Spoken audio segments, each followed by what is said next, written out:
En 711, une armée de 7000 hommes traverse un détroit et, en 3 ans, conquiert un royaume de 10 millions d'âmes. L'Espagne wisigothe, la puissance la plus redoutée d'Occident, s'effondre en quelques batailles. Comment est-ce possible? Comment un royaume millénaire a-t-il pu tomber si vite? La réponse tient en un nom que l'histoire a presque effacé, Tariq ibn Ziyad.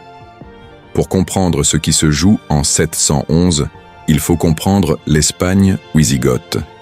Un héritier de Rome, des fortifications anciennes, une puissance qui semble stable et invincible. Mais en réalité, le royaume est profondément fracturé. Les Wisigothes sont divisés. Les factions se disputent le pouvoir.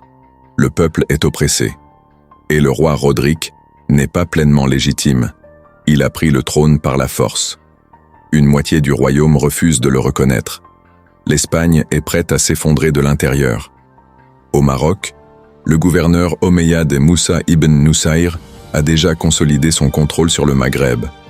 À Ceuta, un homme trahit son camp, Julian. Selon certaines chroniques, le roi Roderick aurait humilié sa famille.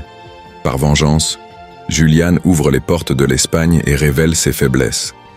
Moussa hésite, puis prend une décision historique, lancer une expédition.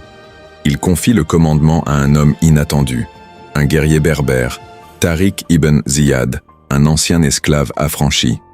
En avril 711, Tariq rassemble environ 7000 hommes.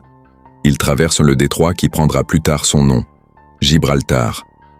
Selon la légende, une fois arrivé sur la péninsule, Tariq ordonne de brûler les navires. Aucune retraite possible. Il prononce alors un message devenu mythique. Derrière eux, la mer. Devant eux, l'ennemi. Le destin est scellé. Le roi Roderick rassemble une armée immense, bien supérieure en nombre. Les deux forces s'affrontent près du fleuve Guadalete. Mais au moment décisif, des divisions internes surgissent. Certains généraux trahissent.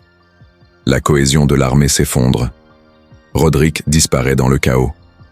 Son corps ne sera jamais retrouvé. Le royaume wisigoth s'effondre en une seule bataille. Après cette victoire, la progression est fulgurante. Tolède, Cordoue, Séville. Les villes tombent les unes après les autres. Dans de nombreux cas, les portes s'ouvrent sans résistance. Les populations locales continuent de vivre. Les églises et les synagogues sont respectées. C'est la naissance d'un nouveau monde, Al-Andalus. Un espace où science, culture et savoir vont se développer pendant des siècles. Mais le destin de Tariq ne se termine pas en gloire. Des tensions apparaissent avec Moussa ibn Nusayr. Jalousie, rivalité, conflit d'autorité. Les deux hommes sont rappelés à Damas. Et ensuite, Tariq disparaît des récits.